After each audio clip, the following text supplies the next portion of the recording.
बिस्मिल्लाहिर्रहमानिर्रहीम। अस्सलाम वालेकुम मेंबर्स व्यूअर्स, वो सब खैर खैरियत से होंगे। आज की वीडियो में जी डिस्कस करते हैं कल का दिन जो मोस्ट इम्पॉर्टेंट है, जहाँ पे बजट आना है। और उस बजट की वजह से आपने देखा कि जो मॉनेटरी पॉलिसी में रिडक्शन हुई थी इंटरेस्ट रेट में, और अगर ये बजट ना होता और जो बजट के बारे में जो न्यूज़ आ रही हैं, जो रूमर्स आ रही हैं टैक्सेशन के हवाले से चीज़ें, तो आपकी मार्केट एक आई थिंक 1000+ की शायद क्लोजिंग जो है वो दे देती। जब मार्केट स्टार्ट हुई तो आपने देखा कि एकदम वो 400-500 पॉइंट जो है ना वो प्लस गई, बट उसके बाद ग्रेजुअली फिर जो है उसमें डिक्लाइन आता गया। और क्योंकि बजट के हवाले से अभी फ़िलहाल कोई ऐसी न्यूज़ नहीं है अच्छी जो कि मार्केट को थोड़ा सा जो है सपोर्ट करे, ना स्पेसिफ़िकली पीएसएक्स के हवाले से कोई ऐसी न्यूज़ है फ़िलहाल, और ना ही सेक्टर वाइज या इंडस्ट्री वाइज कोई रिलीफ अभी नज़र आ रहा है। फ़िलहाल तो यही है कि टैक्सेशन होंगी, सब्सिडीज़ ख़त्म होंगी। अब क्योंकि कल अनाउंसमेंट होगी तो फिर जैसे जैसे अनाउंसमेंट आती है, अगर आप हिस्टोरिकली देखें तो इमीडिएटली आप उन स्टॉक्स में, उन सेक्टर्स में जो है ना वो अकॉर्डिंगली मूवमेंट देखते हैं। कुछ स्टॉक्स आपको कैप होते नज़र आएंगे, कुछ स्टॉक्स आपको लोअर लॉक होते नज़र आएंगे। अब कैप डिपेंड करता है कि क्या इस बजट में किसी सेक्टर के लिए कोई रिलीफ है, तो तभी इस तरह की जो है वो आप पॉजिटिविटी उन स्टॉक्स में, सेक्टर्स में देख सकते हैं। इसीलिए पिछले एक हफ़्ते से मैं यही डिस्कस कर रहा था कि किसी किस्म की एग्रेसिव बाइंग की ज़रूरत नहीं। हाँ, टारगेटेड बाइंग आप करें। जो चीज़ें आपको बॉटम आउट होती मिल रही हैं, अच्छे स्टॉक्स हैं, रिज़ल्ट्स अच्छे हैं, आने वाले रिज़ल्ट्स भी अच्छे एक्सपेक्टेड हैं। और कल जब अनाउंसमेंट हो जाएगी तो आपको एक आइडिया हो जाएगा ओवर द नेक्स्ट ईयर, जो आपका फाइनेंशियल ईयर नेक्स्ट जून तक, कि ये सेक्टर जो है ये इसमें आगे आने वाले क्वार्टर्स में, इनके रिज़ल्ट्स में, इनके स्टॉक्स में जो है वो ईपीएस में बेहतरी आएगी या उसमें प्रेशर आ सकता है उनकी अर्निंग पे। तो वो फिर आप इजीली प्लान कर सकते हैं कि मैंने कौन से स्टॉक्स को बाय करना है फ़ौरन, कौन से स्टॉक को थोड़ा सा वेट करके बाय करना है, किन सेक्टर में मुझे अभी अपनी इन्वेस्टमेंट इंक्रीज़ करनी है, किन सेक्टर को मैंने थोड़ा सा अवॉइड करना है। तो ये चीज़ें डेफ़िनेटली जब बजट आता है तो वो क्लैरिटी के साथ सामने आ जाती हैं। और इसी तरह हमने जो है वो कुछ स्टॉक्स को जो है वो रखा होता है लॉन्ग टर्म के लिए, कुछ स्टॉक्स को हमने स्विंग ट्रेड के लिए लिया होता है, कुछ स्टॉक्स को हमने शॉर्ट टर्म ट्रेडिंग के लिए लिया होता है। लॉन्ग टर्म के लिए वो स्टॉक हमेशा जो है वो आपके लिए फिजिबल रहते हैं, जो कि अच्छा पे आउट देते हैं, क्योंकि ओवर द ईयर एक तो कैपिटल गेन आपको मिलता है अगर आपने अच्छे रेट्स पर उनको टारगेट किया हो, प्लस आपका डिविडेंड या बोनस जो आता है वो आपका जो है वो आपको साथ साथ जो है वो एक अच्छी प्रॉफिटेबिलिटी देता रहता है, और वो आपका जो है साथ साथ इकट्ठा होता रहता है। तो जो भी अच्छा स्टॉक है, जो अच्छे पे आउट वाला स्टॉक है, उसमें आप जब भी लॉन्ग टर्म इन्वेस्टमेंट करेंगे आपको हमेशा फ़ायदा होगा। शॉर्ट टर्म में शायद आपको उस तरह का फ़ायदा उसमें से कभी भी ना हो। इसी तरह कुछ स्टॉक्स होते हैं जो कि आपके हमेशा एक स्विंग ट्रेड अच्छी दे देते हैं, तो वो स्विंग ट्रेड को प्रॉपरली अगर आप जो है उसकी बाइंग और सेलिंग रेंज को आइडेंटिफाई कर लें और उसमें प्रॉपरली टाइमली जो है आप बाइंग और selling at the same time, दोनों चीज़ें टाइमली अगर आप करें तो उसमें भी साथ साथ आपको अच्छा गेन मिलता रहता है। प्लस इसके अलावा जो स्टॉक्स जिनमें कुछ अच्छी न्यूज़ आती हैं कोई सेक्टर के हवाले से, या स्पेसिफिक स्टॉक के हवाले से, कोई इंटरनेशनल कॉन्ट्रैक्ट, कोई इंटरनेशनल कोलैबोरेशन, कोई जॉइंट वेंचर, तो वो डेफिनेटली फिर उन स्टॉक्स को जो है ना वो बूस्ट मिलता है। और इसमें कुछ स्टॉक्स जो हम टारगेट करते हैं स्पेसिफिकली, एक हमने परसेंटेज रखी होती है अपने पोर्टफोलियो की कि वो ऐसे स्टॉक्स हों जो कि किसी टाइम पे बहुत अच्छा परफॉर्म करते थे, बहुत अच्छी ईपीएस थी उनकी, और अब उनकी परफॉर्मेंस इसलिए बुरी है क्योंकि उनकी ईपीएस जो है वो डाउन हुई हुई है। और कोई सेक्टर वाइज कोई बुरी बात नहीं है उसमें, लेकिन उसमें ये है कि किसी वजह से उनकी अपने प्रोडक्शन कॉस्ट की वजह से, उनकी डिस्ट्रीब्यूशन कॉस्ट की वजह से, उनकी एडमिनिस्ट्रेटिव कॉस्ट की वजह से उनकी इस वक्त प्रॉफिटेबिलिटी कम हुई है सेल की वजह से। लेकिन उसमें एक्सपेक्टेशन है कि वो आने वाले क्वार्टर्स में बेहतरी आ सकती है, तो वो एक बहुत ज़बरदस्त इन्वेस्टमेंट हमेशा साबित होती है, क्योंकि वो चीज़ें बॉटम आउट होती हैं और जैसे ही उनमें इम्प्रूवमेंट आती है तो फिर एक बड़ी आपको वर्टिकल मूवमेंट उन स्टॉक्स में मिल जाती है। और ऐसी बहुत सी एग्जांपल्स जो सी हैं वो हमने लास्ट कपल ऑफ़ ईयर्स में देखी हैं। तो इन्हीं चीज़ों को डिस्कस जो है वो हम हमेशा करते हैं और इंशाल्लाह आगे भी करते रहेंगे, ताकि साथ साथ हमें मुख्तलिफ़ एंगल से कुछ ना कुछ अच्छा गेन जो है वो मिलता रहे। तो आज की KSE 100 इंडेक्स की अगर मूवमेंट देखें तो जो क्लोजिंग आई है वो 663 पॉइंट नेगेटिव के साथ 72,589 पे आई है। अगर आप हाई देखें आज का तो वो 73,866 जो है, और वो आप अगर डे स्टार्ट में देखें ग्राफ को तो वहाँ पे वो उसने एक अपसाइड मूवमेंट बनाई थी, उसके बाद ग्रेजुअली जो है वो डाउन साइड पर जो है वो आता रहा और लो जो है लगा वो 72,476 का लगा, यानी नियर अबाउट अगर आप कहें तो जो लो लगा था उसके करीब ही मार्केट ने जो है ना वो क्लोजिंग दी है। उसमें वॉल्यूम लीडर में आज अगर आप देखें तो ज़्यादातर अगर आप देखें तो आपके छोटे स्टॉक्स थे। अगर आप शुरू के 5-6 स्टॉक देखें तो बिल्कुल पेनी स्टॉक हैं आपके, अंडर 5 के जो स्टॉक्स हैं वो हैं। तो इस सूरत हाल में अब मेरा ख्याल है कि हर जोन्स है वो एक एक्सपीरियंस्ड इन्वेस्टर जोन्स है, या जिसको कुछ अर्सा टाइम हो चुका है, जो इंटेलिजेंट इन्वेस्टर है वो डेफिनेटली वेट करेगा कि कल देखें बजट में क्या आता है, क्योंकि फ़िलहाल के लिए बजट के बारे में कोई बहुत अच्छी इस वक्त परसेप्शन नहीं आ रही कि जो कि स्टॉक मार्केट के वजह से कुछ ऐसे इकदाम हो रहे हों या कुछ ऐसी न्यूज़ आ रही हों जिस तरह के पिछले कुछ बजट्स में होता था कि किसी में टैक्स रिलीफ मिल रहा होता था तो वो एकदम उस सेक्टर में जो है ना वो मूवमेंट बन जाती थी, प्री बजट रैली बनती थी सम टाइम, और फिर पोस्ट बजट जब उसमें कंफर्मेशन आती थी तो वो एक रैली बन जाती थी।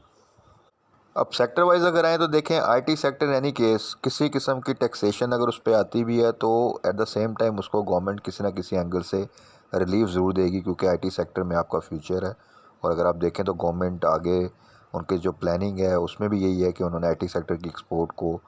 जो है ना वो इंक्रीज़ करना है। तो आईटी सेक्टर के स्टॉक्स के वाले से अगर आप देखें तो देखें आज की अगर आप मार्केट क्लोजिंग पे देखें जो उनकी प्राइसेस आई हैं तो उसमें जो स्टॉक थोड़ा सा अच्छा जिसने रिसेंटली परफॉर्म किया जैसा सिस्टम है उसमें एक डिप आया है एवीएन, क्योंकि ऑलरेडी अपने एक स्ट्रॉन्ग सपोर्ट के पास है, तो वो देखें उसमें आप देखेंगे तो जस्ट 0.98 का जो है ना वो डिप आया 53.52 पे उसने क्लोजिंग दी, क्योंकि ये वो लेवल्स हैं जहाँ पे हमेशा वो बाउंस बैक करता है सिस्टम, क्योंकि प्रीवियसली आपको याद होगा 380 से नीचे था और उसके बाद उसने बड़ी ज़बरदस्त रैली बनाई, 450 से ऊपर गया, फिर वहाँ से डाउन साइड आते हुए आज उसने क्लोजिंग दी है 424 की दी है और वो तकरीबन 13.67 जो सा था ना उसने वो डाउन साइड पे जो सा ना वो डिप ली है। रीज़न उसकी ये थी कि उसमें एक अच्छी अपसाइड मूवमेंट आपने रिसेंटली देखी थी, सेम विद नेटसोल, क्योंकि वो भी इस वक्त अगर आप देखें तो 140 से ऊपर जो सा वहाँ से वापस आया, तो आज उसने 129 की जो सा क्लोजिंग दी है 4.42 नेगेटिव के साथ। सिमेट्री जो है वो अच्छी स्ट्रेंथ शो कर रहा है, ये वही सिमेट्री था एक टाइम पे आपको याद होगा 4 से नीचे 3.6 3.7 पे था, और अब देखें कि वो अगर डिप भी ले रहा है तो इस वक्त भी 5.75 पे जो है वो खड़ा है, तो इट मींस कि इसमें फ़र्दर आगे जो है वो पोटेंशियल है परफॉर्म करने का। तो जिन दोस्तों के पास अभी भी होल्डिंग है और उन्होंने अगर पार्शियल प्रॉफिट टेकिंग की है 100% नहीं की तो वो इसको होल्ड करें और 5.5 का स्टॉप लॉस जो है ना वो लगा के होल्ड करें, जैसा कि मैंने प्रीवियस वीडियो में भी कहा था। इसी तरह ऑयल एंड गैस उसकी भी हम डिस्कस करते रहते हैं, OGDC उसकी जो एक्चुअल रेट है वो बाइंग रेट जो बनती है 115 से नीचे बनती है। अगर आप कहें प्रेजेंट सिनेरियो में जो बेस्ट बाइंग प्राइस बनती है, और उसके बाद वहाँ से जब वो 130 के पास है तो वहाँ पे बेसिकली प्रॉफिटिंग लेवल बनते हैं, वहाँ पे बाइंग नहीं बनती। इसी तरह जो आपका PRL है वो 25-24 से नीचे, अभी जिस तरह वो 22.78 की क्लोजिंग है, यहाँ पे आप अगर बाय करते हैं तो कंपेरेटिव रिस्क फैक्टर आपका कम होता है और प्रोबेबिलिटी आपकी थोड़ी इंक्रीज़ हो जाती है, स्विंग ट्रेड आपको जो है वो 5-6 रुपये की जो है वो डेफिनेटली मिल जाएगी। पेल को भी हम स्विंग ट्रेड के लिए यूज़ करते हैं और उसमें हमेशा आपको याद होगा 22 से नीचे जब वो आता था 21 के पास वहाँ पे बाय करना और 25 के आसपास उससे अपसाइड पे जो है उसको सेल करना, ये एक अच्छी स्विंग ट्रेड बनती थी। प्रीवियस जो सी वो एक उसने अच्छी जंप ली और वो तकरीबन 29 तक जो सा वो गया था, तो अब वो दोबारा देखें तो वो 23.84 पे इस वक्त है, तो अगर 23 से नीचे जाता है तो आप बिल्कुल उसको टारगेट कर सकते हैं फॉर 2 to 3 रुपये गेन के लिए। अब इसमें एक चीज़ और समझ नहीं की कि यही पेल देखें जब ये 29 पे था उस वक्त भी अगर अब इसका वॉल्यूम देखें अच्छा वॉल्यूम था और उस वक्त भी ये बातें हो रही थी, किसी को ये नहीं पता था कि दोबारा ये 23 के पास आ जाएगा, बल्कि उस वक्त बात हो रही थी कि ये 35 चला जाएगा 40 चला जाएगा। तो हमेशा मार्केट की रूमर्स के ऊपर कान धरना, जबकि एक स्टॉक जो है वो ऑलरेडी अच्छा गेन कर चुका है तो वो समझें कि एक अच्छा खासा ट्रैप होता है और जो उस ट्रैप में आ जाता है वो फिर अच्छा खासा लॉस जो है वो करवा बैठता है। और इसकी वाज़ेह एग्जांपल अगर आप देखें तो वो पीआईए है। पीआईए में कुछ लोगों ने मिलियंस अर्न किए हैं, जिन्होंने जब वो बिल्कुल 3-4 रुपये पे होता था वहाँ पे बाई किया होगा, और वहाँ से जब रैली बनी होगी तो वो प्रॉपरली उसको उन्होंने होल्ड किया होगा, या स्ट्रेटजिक से स्टॉप लॉस के साथ होल्डिंग की होगी, या साथ साथ प्रॉफिट टेकिंग की होगी।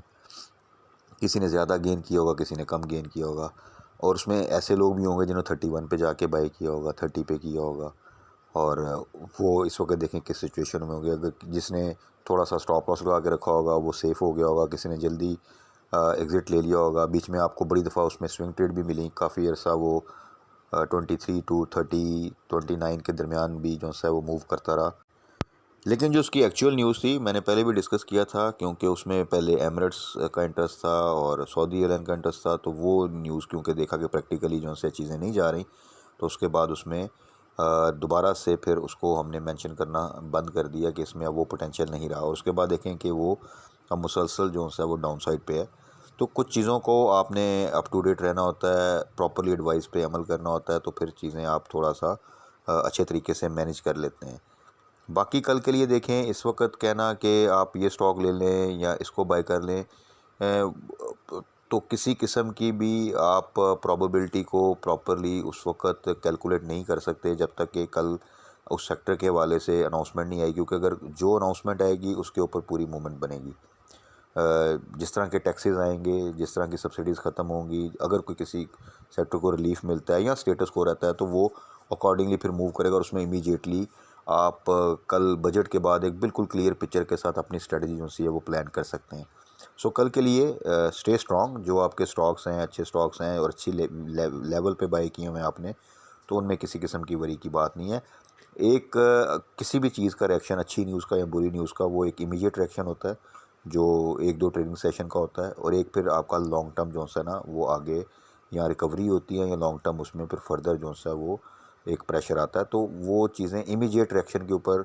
भी कभी एकदम आपने पैनिक में आके डिसीजन नहीं लेना होता। क्योंकि सम टाइम किसी स्टॉक में आपने देखा होगा कि एकदम 1-2 दिन जो सा बड़ा प्रेशर रहता है, और उसके बाद एकदम उसमें बड़ी ज़बरदस्त मूवमेंट बन जाती है और काफ़ी अच्छी वो जो सा आपको रैली दे देता है। तो इमीडिएट रिएक्शन को फ़ौरन देखना होता है, थोड़ा सा एनालाइज़ करना होता है कि जो कोई न्यूज़ आई है वो एक इमीडिएट इम्पैक्ट डालेगी सिर्फ इस पे, या वो लॉन्ग टर्म के लिए भी सेक्टर या स्टॉक के लिए बुरी है।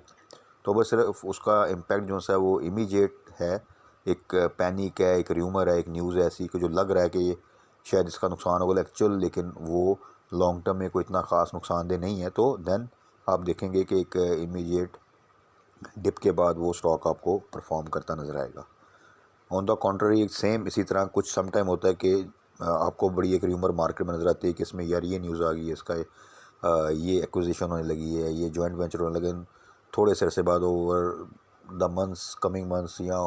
ओवर वीक्स आप कह लें कि वो उसके बाद पता चलता है कि नहीं यार वो र्यूमर ही थी, वो कोई एज सच प्रैक्टिकली उसमें कोई ऐसी सिचुएशन नहीं थी। तो फिर आप देखते हैं कि वो जो एक इमीडिएट पॉजिटिविटी बनी होती है वो सारे रिवर्सल हो जाता है, और वो चीज़ें जो है वापस चली जाती हैं। तो इन चीज़ों का थोड़ा सा ख्याल रखते हुए आपने अपनी टाइमिंग को जो है ना वो सेट करना होता है। और timing is the most important thing in stock exchange. At the same time थोड़ी सी पेशेंस, थोड़ा सा जिसे कहते हैं वर्किंग के साथ थोड़ा सा देख के चीज़ों को अगर आप मैनेज करें, तो इंशाल्लाह ताला stock market is the best place for investment और एक कंटिन्यूस अर्निंग के लिए। तो बाकी कल मार्केट क्लोजिंग के बाद स्पेसिफ़िकली जो है वो चीज़ों को देखते हुए कि क्या बजट में अनाउंसमेंट होती है, हम डिस्कस कर लेंगे। तब तक अपना ख्याल रखिएगा, तो हमें याद रखिएगा। Stay blessed. अल्लाह हाफ़िज़।